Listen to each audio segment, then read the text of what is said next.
Estuvimos viendo la vida, experiencias, ejemplo de quien conocemos como el padre de la fe, Abraham, allí en el capítulo 11 del libro de la Carta a los Hebreos, así como en el libro de Génesis. Y bueno, en esto de pensar en todo ello, hemos sacado algunas conclusiones que nos han ido llevando a caminar hacia adelante en esto, ¿no? Y poner en la idea de que podamos nosotros meternos en eso, vernos a nosotros mismos en esta situación, ver nuestra vida, ver nuestra realidad, ver nuestra situación, y en base a eso poder aprender a cómo Dios quiere que nos conduzcamos en relación con esto, y qué es lo que Dios tiene para decirnos, y en base a eso decir, bueno, esto lo estoy haciendo bien, vamos, sigamos adelante, esto tengo que corregir, esto no lo sabía, esto lo sabía pero no lo estaba haciendo, no me había dado cuenta. Bueno, en fin, cada una de estas cosas, hermanos, que podamos reflexionarlas, que el Espíritu Santo nos hable y nosotros podamos estar con el entendimiento abierto para realmente poder crecer en nuestra vida de fe. Dijimos, y lo repaso así rápidamente, punto por punto, que tener fe es esperar algo mejor. ¿Se acuerdan que esa frase estaba allí en Hebreos 11:16, ¿no? Abraham y su familia esperaban algo mejor. Y la Biblia identifica eso como tener fe. Tenían fe. Pero no solamente es cuestión de tener fe, porque hoy mucha gente tiene fe, la gran mayoría de la gente tiene fe. Habla de fe, habla de esperanza, bueno, en fin, la gran mayoría de la gente tiene, pero no todos tienen la fe correcta. Ahí está el tema. Entonces, ¿cuál es nuestra fe?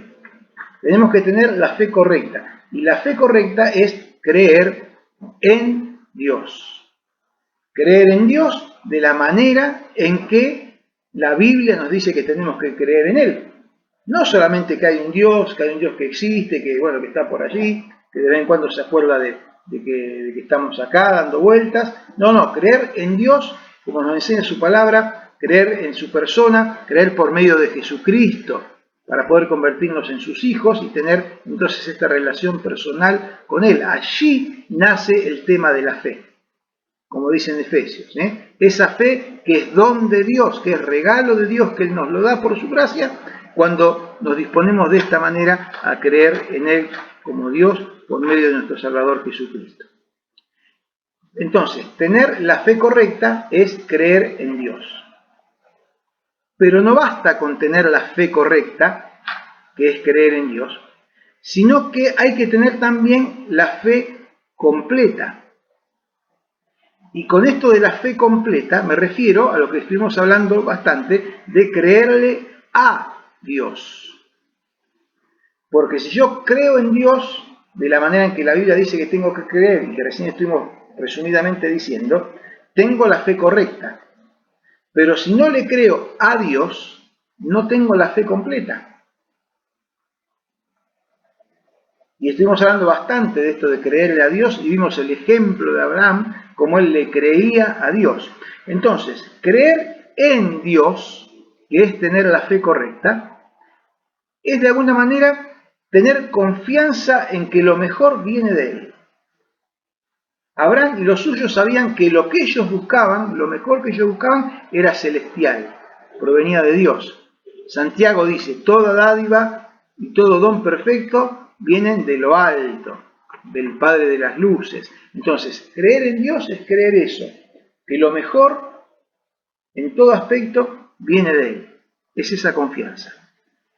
Y creerle a Dios es obedecerle. Y ahí hablamos de las dos caras de la moneda de la fe, ¿no? De un lado, creer en Dios, confianza en que lo mejor viene de Él. Del otro lado de la moneda, creerle a Dios. Y esto, hermanos, creerle a Dios es nada más ni nada menos que obedecerle. Porque no hay forma de que alguien le crea a Dios y no le obedezca.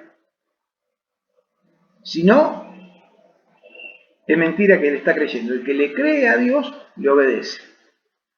Cree en Dios, le cree a Dios y empieza a caminar su vida creyéndole y andando conforme a lo que Dios le va diciendo y a lo que Dios le va marcando. Eso es creerle a Dios, obedecerle. Ahora, el domingo hablamos de porcentajes de obediencia. Y ahí es donde nos fuimos a la vida de Abraham, pero en Génesis.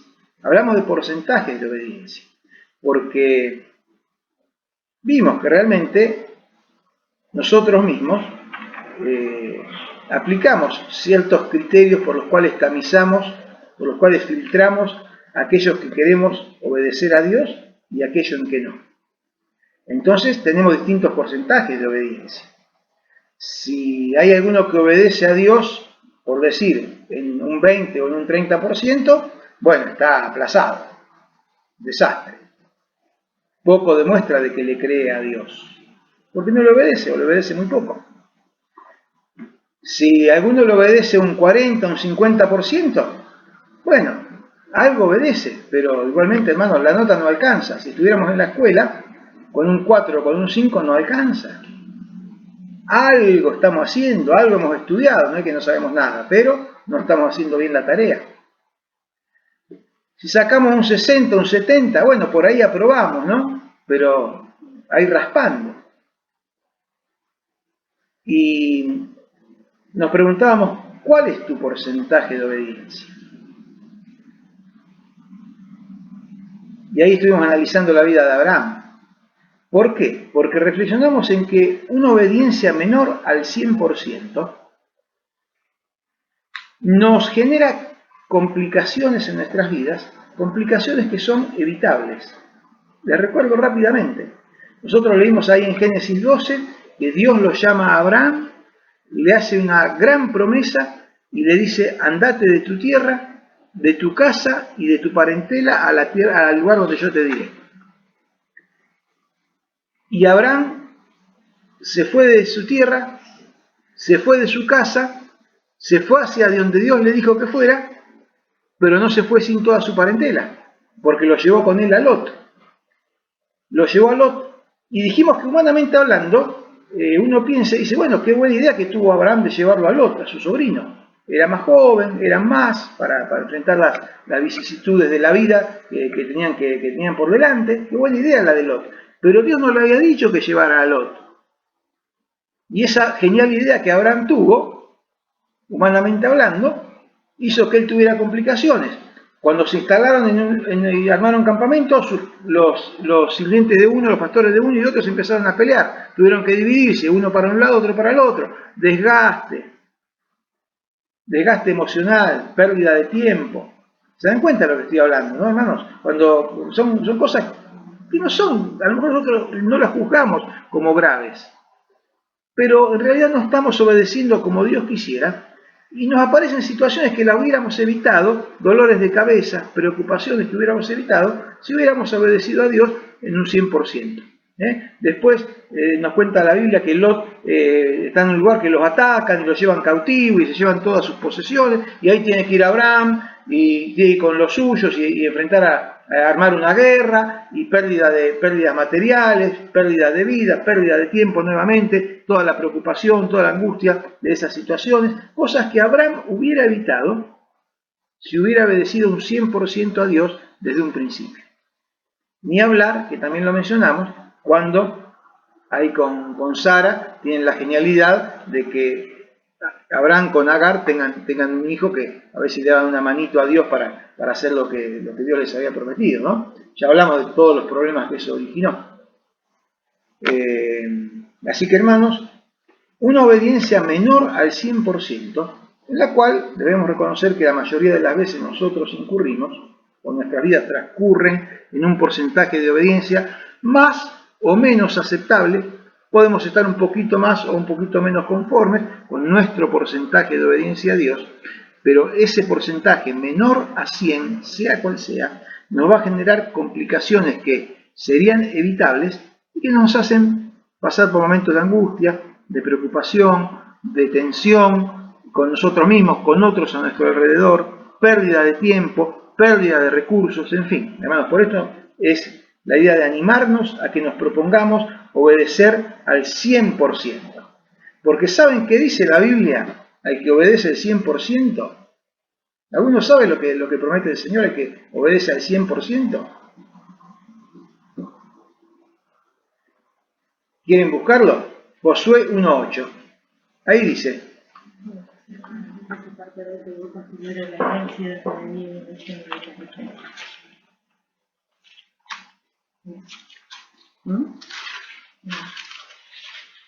Acá en Josué 1:8 dice el Señor, se lo dice a Josué, pero nos lo dice a todos los que venimos atrás de Josué, dice, Josué 1:8, nunca se apartará de tu boca este libro de la ley, 100% de tiempo, nunca se apartará de tu boca este libro de la ley, sino que de día y de noche meditarás en él. ¿Qué más? 100% de obediencia. ¿Qué dice? Para que guardes y hagas conforme a todo lo que en él está escrito, conforme a todo lo que Dios te dice. Entonces, el 100% del tiempo, el 100% de obediencia. ¿Cuál es la promesa de Dios? Porque entonces harás prosperar tu camino y todo te saldrá bien. ¿Qué dice la Biblia? Para el que cumple un 100% de obediencia, ¿qué garantiza el Señor? Que todo le saldrá bien. Obviamente que miramos nuestra vida y nos damos cuenta que no todo nos sale bien, entonces nos damos cuenta que hay momentos, más de un momento, y a veces eso es permanente, que nuestro porcentaje de obediencia está por debajo de lo deseado. Entonces todo esto, hermanos, para que pensemos, cuando tenemos claro algo que Dios nos dice, ¿qué haremos? ¿Nos vamos a arriesgar a que nuestro porcentaje de obediencia sea menor? ¿O estaremos dispuestos a, desde el otro punto de vista, arriesgarnos, pero arriesgarnos sobre una base cierta de que Dios no, arriesgarnos a hacer todo lo que Dios nos dice, porque Dios nos dice que todo saldrá bien, de que el resultado de eso será que todo saldrá bien? Así que cada uno decide, cada uno elige qué es lo que quiere hacer. Lo que yo estoy aquí es para decirles, advertirnos en esto, que pensemos en esto, que nos demos cuenta, hermanos, y nos propongamos en nuestro corazón obedecer al 100%. Y pusimos el ejemplo de Abraham, porque Abraham es puesto en la palabra como un gran ejemplo, como el padre de la fe y amigo de Dios, dice la Biblia, ¿no? Un título honorífico, muy exclusivo, la forma en que Dios lo consideraba a él un amigo suyo. Bueno, y Abraham también tuvo sus momentos de error. Abraham también tuvo sus momentos de debilidad. Abraham también tuvo sus momentos en que su porcentaje de obediencia no fue el 100. Entonces, por eso lo estamos considerando, porque su ejemplo también nos muestra que aún alguien que era, bueno, que dedicó su vida a tratar de que Dios cumpla sus propósitos en él, tuvo sus errores, tuvo sus fallas.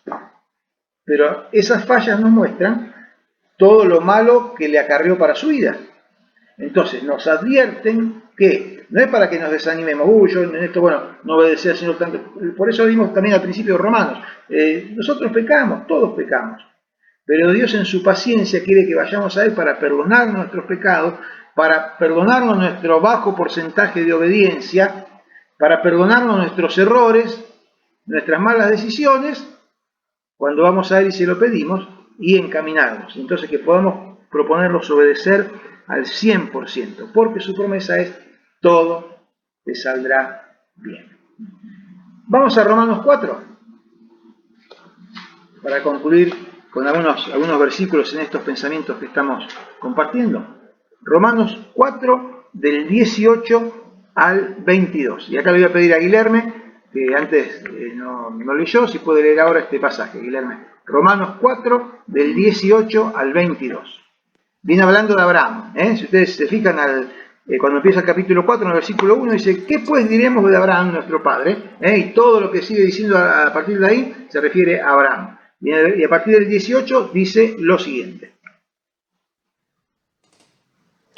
Él creyó en esperanza contra esperanza, para llegar a ser padre de muchas gentes, conforme a lo que se había dicho, así será tu descendencia. Y no se debilitó en la fe al considerar su cuerpo, que estaba ya como muerto, siendo casi de 100 años, o la esterilidad de la matriz de Sara. Tampoco dudó por incredulidad de la promesa de Dios, sino que se fortaleció en fe, dando gloria a Dios, plenamente convencido de que era también poderoso para hacer todo lo que había prometido. por lo cual también su fe le fue contada por justicia. Bien, hermanos, algunas cosas sencillas están a la vista, pero que si las pasamos muy por arriba no nos damos cuenta. Nuevamente Abraham. Dice el versículo 18, él creyó en esperanza contra esperanza. ¿Qué quiere decir esto? Quiere decir que cuando, humanamente hablando, no había más esperanza, es decir, cuando todo era la contraesperanza, todo era contrario a que él pudiera tener esperanza en lo que quería tenerla, él creyó. Él tuvo esperanza cuando todo hacía pensar en la no esperanza, en que no había esperanza. Él eligió creer en Dios y creerle a Dios. Las dos cosas. Tuvo que esperar años para que la promesa se cumpliera. Pero él creyó en esperanza. No se desalentó cuando todo a su alrededor y todos a su alrededor le decían que era inconcebible tener esperanza, que no valía la pena tener esperanza, que no servía de nada tener esperanza, porque no se veía nada ahí a mano para agarrarse. Sin embargo, hermanos, contra esperanza, él creyó en esperanza. Así que, hermanos, esto es lo primero que quiero recalcar. Subrayen esa frase en su Biblia. Él creyó en esperanza contra esperanza. Cuando estemos, y quizás en este momento estamos, en un momento de esos que son contra esperanza, porque todo lo que ocurre nos lleva a desesperanzarnos, pensemos en Abraham. Él lo pasó. Pero, ¿qué dice? Creyó en esperanza contra esperanza. Y sigue diciendo, y no se debilitó en la fe. Entonces, ¿cuál es el remedio? No debilitarnos en la fe. ¿Te debilitas o te fortaleces en la fe? Y hay dos cosas que menciona acá que podrían haber hecho que Abraham se debilitara en la fe.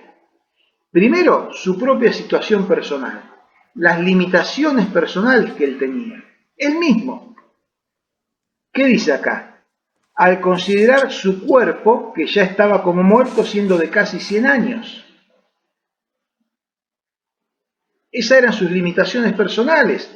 Dios le había dicho que él iba a ser padre, que iba a concebir, y su cuerpo estaba ya, dice que estaba ya prácticamente fuera de carrera para estas cosas, ¿no? Sin embargo, que al considerar su cuerpo, dice que su fe no se debilitó. Yo no sé cómo ves tu cuerpo, y cuando digo tu cuerpo, englobo tu vida. Yo no sé cómo estás viendo tu vida, tus propias limitaciones, que todas las tenemos. Pero hermanos, tu limitación no es una limitación para Dios. El hecho de que Abraham tuviera casi 100 años no fue una imposibilidad para que Dios lo hiciera padre. Entonces, tus limitaciones personales, ¿cuáles son tus limitaciones personales? ¿Tu edad? ¿Sos muy viejo o sos muy joven? ¿Tu estado de salud? ¿Tus problemas? ¿Tu falta de conocimiento, tu criterio de algunas cosas? ¿Cuál es? ¿Tu familia? Bueno, no, pero yo no. ¿Cuáles son tus limitaciones? Bueno, ponelas en las manos de Dios, porque las limitaciones no son limitaciones para Dios. Él, si hubiera mirado su cuerpo y hubiera mirado nada más que eso, hubiera tirado la toalla. Pero no se debilitó en su fe, al considerar su cuerpo. Y tampoco se debilitó su fe, dice al final del versículo 19, al considerar la esterilidad de la matriz de Sara. Y yo en esto veo el ejemplo de las circunstancias externas. Sara era la otra parte necesaria para que las cosas ocurrieran. Y Abraham no podía hacer nada con Sara. Era una circunstancia externa a él, a su persona, en la cual pudiera hacer algo, en la cual pudiera influir. Y era un imposible. La esterilidad de Sara, que hasta ese momento había sido estéril toda su vida, y cuando la edad era la edad de fertilidad, esas circunstancias externas eran imposibles e incontrolables para él, pero aún así no se debilitó en la fe. ¿Qué circunstancias externas hay a tu alrededor que te hacen pensar que la cosa no va a andar, que no va a funcionar, que Dios no va a poder hacer lo que Él dice que va a hacer? ¿Qué te está limitando? ¿Qué circunstancia externa te hace pensar que Dios no puede cumplir su propósito? No sé, vos sabrás.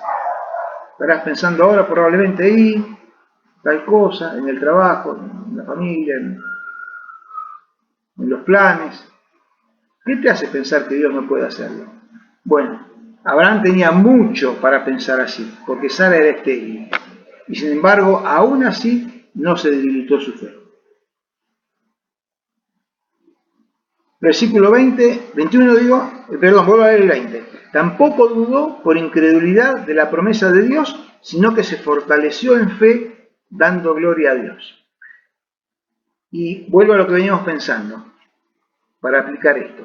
Ante esta realidad de tus limitaciones personales, sean del tipo que sean, y ante las circunstancias externas que te hacen decir no hay esperanza, que se manifiestan contra esperanza, hay dos posibilidades: dudar por incredulidad o fortalecerse en la fe. Eso es lo que nos dice que eran las dos opciones que tenía Abraham. Versículo 20. Dudar por incredulidad o fortalecerse en la fe. ¿Qué hizo Abraham? Tampoco dudó por incredulidad de la promesa de Dios, sino que se fortaleció en fe. Entonces, ante estas realidades que todos pasamos, las limitaciones personales y las circunstancias externas, ¿qué estás haciendo? ¿Y qué pensás hacer? ¿Vas a dudar, descreyendo de que Dios pueda cumplir sus promesas? ¿O vas a fortalecerte en la fe? ¿Qué dice ahí? Dando gloria a Dios. Fortalecerte en la fe, dando gloria a Dios. Y dar gloria a Dios no es decir, mirar para arriba y decir gloria a Dios. No, es dar gloria a Dios desde el convencimiento del corazón y de la mente, que atribuye a Dios la gloria de todo lo que sucede y de lo que va a suceder, porque Dios, como ya lo hemos aprendido y lo hemos estado durante tanto tiempo repitiendo, porque Dios hace todo para su gloria y lo hace bien, y lo hace en el tiempo correcto, cuando ven nosotros también las condiciones correctas dadas para que Él pueda manifestar su gloria. Entonces, ante estas realidades, ¿qué vas a hacer? ¿Dudar por incredulidad o fortalecerte en la fe dando gloria a Dios? Vos elegís. Dios no cambia. Y dice el versículo que sigue, que es poderoso para hacer todo lo que prometió. Y Abraham estaba plenamente convencido de que Dios es poderoso para hacer todo lo que prometió. Y nos invita a nosotros, hermanos, a tener el mismo convencimiento. Este convencimiento que ya debe ser algo que nosotros tenemos que tener incorporado en nuestra vida. Saber que Dios es poderoso para hacer todo lo que prometió. Y como ya me han escuchado decir más de una vez, la posibilidad o la imposibilidad del cumplimiento de una promesa no tiene que ver con el contenido de la promesa en sí, sino con quién es el que hace esa promesa. Y Dios nos promete cosas que para nosotros son imposibles, pero Él las puede cumplir. Entonces, la veracidad o la posibilidad de una promesa no está en el contenido y en el tamaño de esa promesa, sino en la persona de quien es el que la hace. Y Dios es el que hace estas promesas. ¿En qué confluye esto?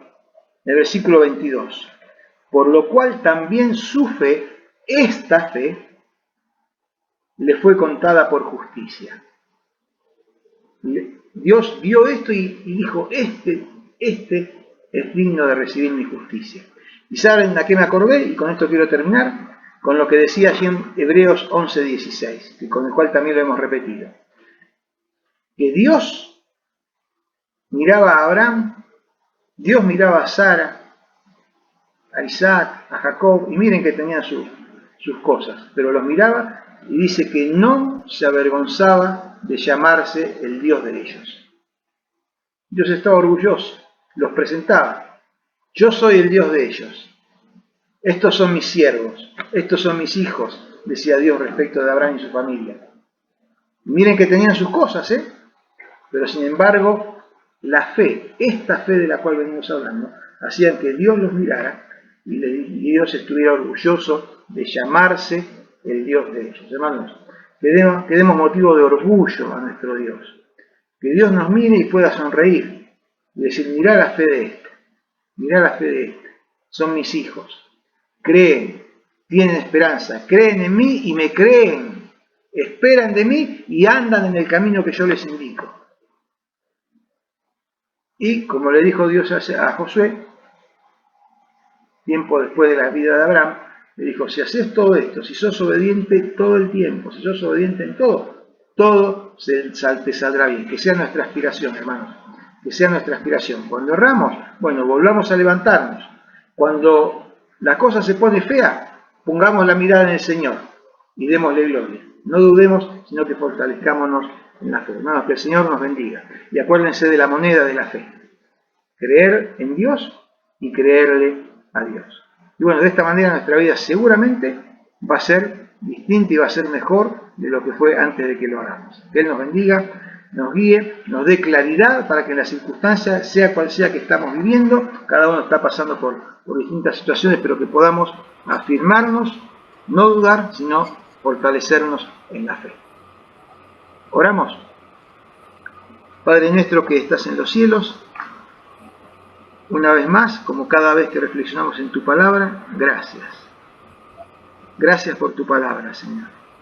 Gracias por haberla inspirado para que aquellos que elegiste, Señor, la escribieran, la vivieran en primer lugar, otros la escribieran y esté allí, Señor, como un tesoro para nosotros, para que podamos reflexionar, vernos en ellas como un espejo, Señor, como un espejo en el cual vemos transcurrir también nuestra vida, Señor, con todas tus orientaciones, tu guía, tus advertencias, Señor, tu ánimo, tu aliento, Señor, para que podamos realmente andar en fe, andar con fe, con esperanza, entregados a ti, en el mayor porcentaje de obediencia y viendo tu obrar, Señor, en nuestras vidas. En cada uno de nosotros, de manera personal, individual, Señor, que decidimos hacer esto. En nosotros como familia, cuando juntos nos decidimos hacerlo. En nosotros como iglesia, Señor, cuando como pueblo tuyo nos entregamos a tus propósitos. Te alabamos, te honramos. Señor, pedimos que esto podamos vivir lo que de parte tuya nos sigas insistiendo, Señor, y de parte nuestra, Señor, nos comprometemos a hacerlo para ver tu gloria reflejada en nuestras vidas y para que otros la vean, Señor, y puedan también desear tenerla en sus vidas. Padre amado, vamos a terminar nuestra reunión, estamos terminando ya, dejando en tus manos todo aquello por lo cual hemos orado, lo hayamos mencionado, no, Señor, tú lo conoces y lo dejamos ante ti. Y orando por tu obra, Señor, por tu obra en todo lugar, allí donde tu nombre es exaltado, donde tu palabra es predicada, donde Jesucristo es, Señor, presentado como Salvador. Bueno, bendice, Señor, cada lugar, cada hijo tuyo que así lo hace, cada iglesia, Señor, y a nosotros, que nos espera un fin de semana en el cual queremos llevar adelante todo esto que venimos preparando y comentando para honor y gloria de tu nombre, Señor, que nos estés bendiciendo y guiando conforme a tu voluntad. En el nombre de Jesús, amén.